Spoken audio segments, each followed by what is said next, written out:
അപ്പൊ ഇവിടെ യഥാർത്ഥത്തിൽ മതത്തിന്റെ ആവശ്യമുണ്ടോ? ആവശ്യമില്ല, അതാണ് പറഞ്ഞത്. മതത്തിന്റെ ആവശ്യം ഇപ്പം എവിടെ നോക്കിയാലും മതം. ഇപ്പം നമ്മളിപ്പോ ഇതിപ്പോ കേരള സ്റ്റോറി എന്ന് പറഞ്ഞ സംഭവം എടുത്ത് അതില് പറഞ്ഞ കേരളത്തെ കുറിച്ച് ബസ്സുകൾ വന്നപ്പോ നമ്മുടെ വയറ്റത്തടിച്ചില്ല. ആദ്യമേ അടിച്ചല്ലോ, ആദ്യമേ. നേരത്തെ ഈ കൊറോണ സമയം കഴിഞ്ഞപ്പോഴേ അത് നമുക്ക് ബുദ്ധിമുട്ടായി. അതെ, അത് നേരത്തെ ഉണ്ട്. ഈ ചെറിയ ബസ് വിട്ട് തുടങ്ങിയപ്പോഴേ നമുക്ക് ബുദ്ധിമുട്ടായി. വിദ്യാഭ്യാസ മേഖലയിൽ നമ്മുടെ സർക്കാരിന്റെ പുതിയ പ്രവർത്തനങ്ങൾ എങ്ങനെ ഉണ്ട്? വിദ്യാഭ്യാസത്തില് വളരെ മോശമാണ്. വളരെ മോശമാണ്. പ്രവർത്തനം ആരുടെയാണ് നല്ലത് അത് നോക്കി കൊടുക്കും. സർക്കാരിന്റെ പ്രവർത്തനം മോശമെന്നാണ് പറയുന്നത്. മോശമൊന്നല്ല, നല്ല കാര്യങ്ങൾ ചെയ്യുന്നുണ്ട്. അതോടൊപ്പം ജനങ്ങളെ ബുദ്ധിമുട്ടിക്കുന്ന രീതിയിലുള്ള കാര്യങ്ങളും ചെയ്യുന്നുണ്ട്. താല്പര്യമുണ്ട്, പക്ഷെ ഇപ്പൊ ഇവര് 10 വർഷം നിന്നതുകൊണ്ട് നമുക്ക് കോൺഗ്രസിന് ഒരു ചാൻസ് കൊടുക്കാം. അതായത് നമുക്ക് ഒരു ഭരണമാറ്റം ആവശ്യമാണ് എന്നാണ്. 2026 ഇലക്ഷൻ സംജാതമായി. ഇനി ഒരു മാസം മാത്രമാണ് ബാക്കിയുള്ളത്. 3 മുന്നണികളും യഥാർത്ഥത്തിൽ ഉടുപ്പ് തച്ചിരിക്കുന്ന ഒരു സാഹചര്യമാണ്. അപ്പം ആരാണ് ജയിക്കാൻ സാധ്യതയെന്ന് നമ്മുടെ പ്രിയപ്പെട്ട നാട്ടുകാരോട് നമുക്ക് ചോദിക്കാം.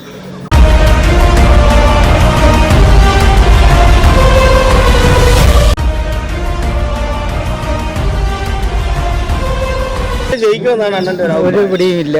എന്താ അങ്ങനെ പറയാൻ കാരണം? ഇപ്പൊ എനിക്ക് കൂടുതൽ രാഷ്ട്രീയമൊന്നും അത്ര പോരാ. അല്ല, എന്നാലും ആട്ടോ ഓടുന്ന ഒരാളാണല്ലോ. അപ്പൊ എന്നാലും കൂടുതൽ ചാൻസ് ആക്കാതിരിക്കാം. ചാൻസ് അങ്ങനെ LDF പറയുന്നത് 100 സീറ്റ് കിട്ടുമെന്ന് പറയുന്നുണ്ട്. അതോടൊപ്പം തന്നെ ആകെ 140 ഉള്ളൂ. കോൺഗ്രസ് നമ്മളെ VD സതീശൻ അദ്ദേഹം പറയുന്നുണ്ട് 120 കിട്ടുമെന്ന്. BJP പറയുന്നുണ്ട് ഇപ്പം കോർപ്പറേഷൻ ഭരണം കിട്ടിയതുകൊണ്ട് അവരായിരിക്കും ഭരിക്കുന്നത്. ആരാ എന്തായാലും ഒരു അഭിപ്രായം എന്ന് പറയും. എനിക്കത്ര കറക്റ്റ് പറയാൻ പറ്റുന്നില്ല. ഒന്നും പറയാൻ പറ്റുന്നില്ല. എങ്ങനെയുണ്ട് വോട്ട്? നിങ്ങളുടെ ഈ ആട്ടോ ബില്ലിനെ സംബന്ധിച്ച് സർക്കാരിന്റെ രീതി ഓട്ടം കുറവാണ് ഇപ്പം. അതിന് ഓട്ടം കുറയാനുള്ള കാരണം എന്താ? അത് ഇപ്പൊ യൂബർ അങ്ങനെയുള്ളതൊക്കെ ഉണ്ട്, പിന്നെ ബസ്സൊക്കെ ഒരുപാടുണ്ട്. അതൊക്കെ കൊണ്ടാണ് ഇപ്പൊ ഓട്ടം കുറയുന്നത്. അപ്പൊ അതോടൊപ്പം തന്നെ ഈ നമ്മുടെ ഈ തിരുവനന്തപുരത്ത് മേയറായിട്ട് VV രാജേഷ് കയറിയല്ലോ. ആ കയറിയതിനു ശേഷം ഒരുപാട് ചെറിയ ചെറിയ റൂട്ടുകളിൽ ബസ് സർവീസ് തുടങ്ങി. അപ്പൊ അത് നിങ്ങൾക്ക് എങ്ങനെയാണത്? അത് എനിക്ക് ഞങ്ങളുടെ സിറ്റി അങ്ങോട്ടാണ് കൂടുതൽ, വട്ടിയൂർക്കാവ് സൈഡിലേക്കാണ് തുടങ്ങി തോന്നുന്നത്. ഇവിടെ നേരത്തെ ഉള്ളതുകൊണ്ട് നമുക്ക് ഇപ്പൊ അതിന്റെ കൂടെ അങ്ങ് ആയിപ്പോയി. എന്നാലും അത് ഇറങ്ങിയതിന് ശേഷം നമ്മുടെ ഓട്ടങ്ങൾ ഒരുപാട് കുറഞ്ഞു അല്ലേ? അത് ആ പ്രദേശത്തുള്ളവർക്ക് അറിയാൻ പറ്റുള്ളൂ. ഞങ്ങൾ അങ്ങോട്ടല്ലല്ലോ, നമ്മൾ സിറ്റിക്കകത്തായാലും. സിറ്റിക്കകത്തെ കാര്യം പറയുമ്പോഴത്തേക്ക് ചെറിയ ചെറിയ കുട്ടി ബസ്സുകൾ വന്നപ്പോൾ നമ്മുടെ വയറ്റത്തടിച്ചില്ല. അത് ആദ്യമേ അടിച്ചല്ലോ, ആദ്യമേ. നേരത്തെ ഈ കൊറോണ സമയം കഴിഞ്ഞപ്പോഴേ അത് നമുക്ക് ബുദ്ധിമുട്ടായി. അതെ, അത് നേരത്തെ ഉണ്ട്. ഈ ചെറിയ ബസ് വിട്ട് തുടങ്ങിയപ്പോഴേ നമുക്ക് ബുദ്ധിമുട്ടായി. ഇപ്പോഴല്ല, നേരത്തെ ഉണ്ട്. ഊബർ ടാക്സി വന്നതിന് ശേഷമുള്ള കാര്യങ്ങൾ അതും ബുദ്ധിമുട്ടാണ്. ഓട്ടം കുറഞ്ഞു, വളരെ കുറഞ്ഞു. പഴയതുപോലെ അല്ല ഇപ്പൊ. അല്ല, സാധാരണ ഈ ഒരു ആട്ടോ ഓടിച്ചാൽ ഒരു കുടുംബം കറക്റ്റ് നല്ലതുപോലെ കഴിഞ്ഞു പോകുന്നുണ്ടോ? വലിയ കുഴപ്പമില്ലാതെ പോകുന്നുണ്ട്. ഇപ്പൊ ബുദ്ധിമുട്ടാണ് കുറച്ച്. നേരത്തെ ഉള്ളതുപോലെ അല്ല ഇപ്പോഴും. അത് ഈ ബസ് വന്നും യൂബർ വന്ന ശേഷം ഒരുപാട് ബാധിച്ചിട്ടുണ്ട്. പക്ഷെ നിങ്ങളുടെ എല്ലാവർക്കും ഉണ്ട്, എനിക്ക് മാത്രമല്ല എല്ലാവർക്കും ഉണ്ട്. അപ്പൊ ഇതിനെതിരെ നമ്മുടെ സർക്കാർ എന്തെങ്കിലും നടപടി ഉണ്ടാക്കിയിട്ടുണ്ടോ? അത് ഇതുവരെ അങ്ങനെ ഇല്ലെന്നാണ് എനിക്ക് കറക്റ്റായിട്ട്. അത് നമുക്ക് അതിനെ കറക്റ്റായിട്ട് അറിഞ്ഞുകൂടാ. പറയാനൊരു പേടിയൊന്നുമില്ല. പേടിയൊന്നുമില്ല, അങ്ങനെയൊന്നുമില്ല. നമുക്ക് അങ്ങനെ എനിക്ക് അറിവില്ല. അല്ല, എന്നാലും നിങ്ങൾ ആട്ടോ യൂണിയൻ എല്ലാവരും കൂടെ സർക്കാരിനെ സമീപിച്ചില്ലായിരുന്നോ? ഞാൻ യൂണിയൻ ഇല്ല, അതുകൊണ്ടാണ് എനിക്ക് അതിനെ കുറിച്ച് അറിയത്തില്ല. അതാണ് സംഭവം. യൂണിയൻ ഇല്ല ഞാൻ. എന്തായാലും ചെറിയ ബസ്സുകൾ വന്ന് നമ്മൾ നല്ല രീതിയിൽ നമ്മുടെ വയറ്റത്തടിച്ചു. ചെറിയ ബസ് ഓട്ടോയ്ക്ക് നല്ല ബാധിച്ചിട്ടുണ്ട്. എനിക്ക് മാത്രമല്ല, എല്ലാവർക്കും ബാധിച്ചിട്ടുണ്ട്. എല്ലാവർക്കും. അതിപ്പോ ഞാൻ മാത്രമേ പറയുന്നതല്ല, എല്ലാവർക്കും ഉണ്ട്. ഇപ്പൊ 2026 ഇലക്ഷൻ സംജാതമായിട്ടുണ്ടല്ലോ. നിങ്ങൾ കേട്ട് കാണുമല്ലോ. നിങ്ങൾ പഠിക്കുന്ന വിദ്യാർത്ഥി ആണോ എന്നാ? ആണ്.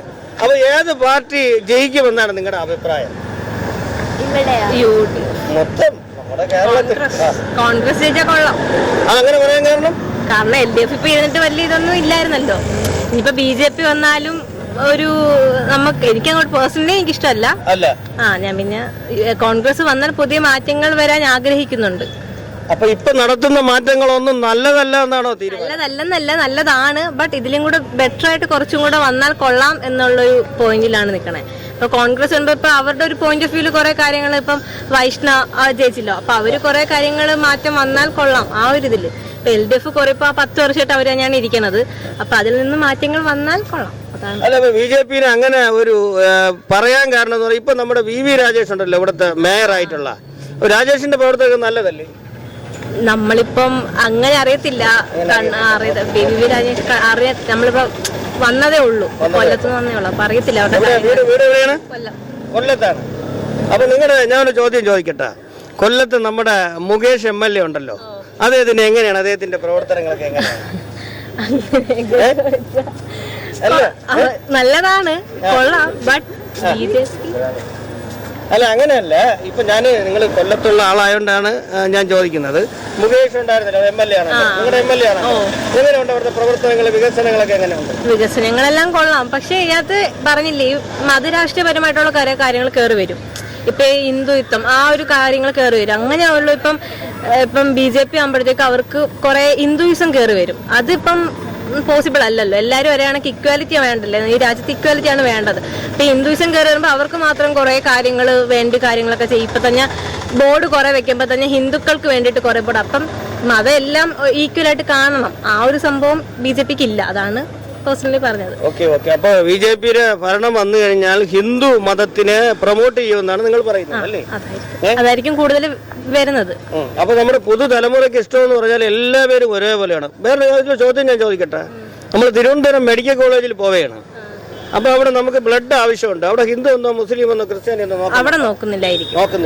അപ്പൊ ഇവിടെ യഥാർത്ഥത്തിൽ മതത്തിന്റെ ആവശ്യമുണ്ടോ? ആവശ്യമില്ല. അതാണ് പറഞ്ഞത്, മതത്തിന്റെ ആവശ്യം. ഇപ്പം എവിടെ നോക്കിയാലും മതം. ഇപ്പം നമ്മളിപ്പോ ഇതിപ്പോ കേരള സ്റ്റോറി എന്ന് പറഞ്ഞ സംഭവം എടുത്ത് അതില് പറയണ കേരളത്തെ കുറിച്ച്. അതിപ്പം ഇപ്പൊ BJP സംഘികൾ പറയണെന്ന് വെച്ചാല് നമ്മുടെ LDF ആ ഒരു സംഭവം, ആ ഒരു ഇതുണ്ട്, റൂമർ ഉണ്ട്. അപ്പൊ അതെല്ലാം BJPയുടെ ആ ഒരു ഇതിലാണെന്നാണ്. വ്യക്തിപരമായിട്ട് എനിക്ക് BJPയോടൊരു, ഞാൻ ഒരു പാർട്ടിയെ യോജിക്കുന്നില്ല. ബട്ട് എങ്കിലും UDF കുറച്ചും കൂടെ വന്നാൽ കൊള്ളാമായിരുന്നു എന്ന് തോന്നുന്നുണ്ട്. LDF ഇപ്പൊ 10 വർഷമായിട്ട് ഇരിക്കുന്നുണ്ട്. അവരുടെ കാര്യങ്ങളെല്ലാം നമ്മൾ കണ്ടുവരുന്നുണ്ട്. BJP പിന്നെ നമുക്കറിയാം ഹിന്ദുയിസം കൂടുതൽ ഉണ്ടായതുകൊണ്ടാണ് ഞാൻ പ്രൊമോട്ട് ചെയ്യാത്തത്. അത് യഥാർത്ഥത്തിൽ പുതുതലമുറയായ നിങ്ങളിപ്പോ പുതുതലമുറയാണ്. അപ്പൊ നിങ്ങൾക്ക് ഇഷ്ടമെന്ന് പറഞ്ഞാല് ഇവിടെ നമുക്ക് ജാതിയെ വേണ്ടെന്നാണ്.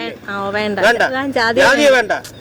പിന്നെ ഇപ്പം SC അവർക്കൊക്കെ കുറെ കാര്യങ്ങൾ പ്രൊമോട്ട് ചെയ്തിട്ടുണ്ടല്ലോ. ഇപ്പൊ PSC ആയാലും അതൊക്കെ ഓക്കെ. ബട്ട് അല്ലാതെ ഇപ്പൊ ഹിന്ദുവിൽ തന്നെ അവർക്ക് കുറെ കാര്യങ്ങളുണ്ട്. ഇപ്പം ഹിന്ദു, ക്രിസ്ത്യൻ, മുസ്ലിം അതൊന്നും വേണ്ട. മീൻസ് എല്ലാരും ഈക്വൽ ആയിട്ട് കാണാൻ, എല്ലാരും ഒരേ കണക്ക് പോവുക, ആ ഒരു സംഭവം മാത്രം മതി. ഇപ്പൊ അമ്പലത്തിലായാലും ചില അമ്പലങ്ങളിൽ കയറണ്ട, ഓക്കെ, അത് അവരുടെ റൂൾസ് ആയിരിക്കും. പക്ഷെ ചിലവർക്ക് ആഗ്രഹം കാണും. ഇപ്പൊ ക്രിസ്ത്യൻസിന് അമ്പലത്തിൽ കയറി തൊഴാൻ ഒരു ഇത് കാണും. പക്ഷെ ഇവരൊക്കെ കാരണം അവർക്കൊരു പേടിയാണ്. ഇപ്പൊ ദൈവം എന്ന് പറയുന്നത് എല്ലാവർക്കും ഒരേ കണക്കാണ്, അല്ലാതെ ഹിന്ദുക്കൾക്ക് മാത്രമേ ദൈവമുള്ളൂ, അങ്ങനെ ഒരു സംഭവം ഇല്ല. ഇപ്പൊ BJPക്കാർ വരുവാണെങ്കിൽ ആ ഒരു സംഭവം പ്രൊമോട്ട് കൂടുതലായിരിക്കും. അതാണ് ഞാൻ ഉദ്ദേശിക്കുന്നത്. ഓക്കെ. എന്തായാലും 2026 ഇലക്ഷനിൽ ഒരു വോട്ട് എന്തായാലും കോൺഗ്രസിന് തന്നെ കൊടുക്കുമെന്നാണോ? വ്യക്തിപരമായിട്ട് ആൾക്കാരെ അറിയാമെങ്കിൽ അവർക്ക് അത് കൊടുക്കും. LDF ആയിരിക്കും എനിക്ക് പേഴ്സണലി അറിയാൻ പറ്റുന്ന അത് കൊടുക്കും. ഓക്കെ. അപ്പൊ നിങ്ങളുടെ അഭിപ്രായം എന്താണ്? വോട്ടില്ല. വോട്ട് ഉണ്ടെങ്കിൽ ആ കൊടുക്കും. വോട്ടില്ല, ശരി. വോട്ട് ഉണ്ടെങ്കിൽ ഇനി അടുത്ത വർഷം വോട്ട് കാണുമല്ലോ. എത്ര വയസ്സായി? 18ആയി. വോട്ടില്ല. വോട്ടർ ഐഡിയിൽ ഇനി കൊടുക്കണം. ഓക്കെ. അപ്പൊ വോട്ട് കിട്ടിക്കഴിഞ്ഞാൽ എന്നാൽ ഇവിടുത്തെ ഈ ഒരു കോമൺ ആയിട്ടുള്ള കാര്യങ്ങൾ നോക്കിയിട്ട് ആർക്കായിരിക്കും വോട്ട് കൊടുക്കാൻ ചാൻസ്? അത് പ്രൈവസിയാണ്. തന്നല്ലേ? പറയൂല. ഓക്കെ. എന്നാലും പോട്ടെ. നമ്മുടെ ഒരു ചോദ്യം, നിങ്ങളുടെ വിദ്യാഭ്യാസ മേഖലയിൽ നമ്മുടെ സർക്കാരിന്റെ പുതിയ പ്രവർത്തനങ്ങൾ എങ്ങനെയുണ്ട്?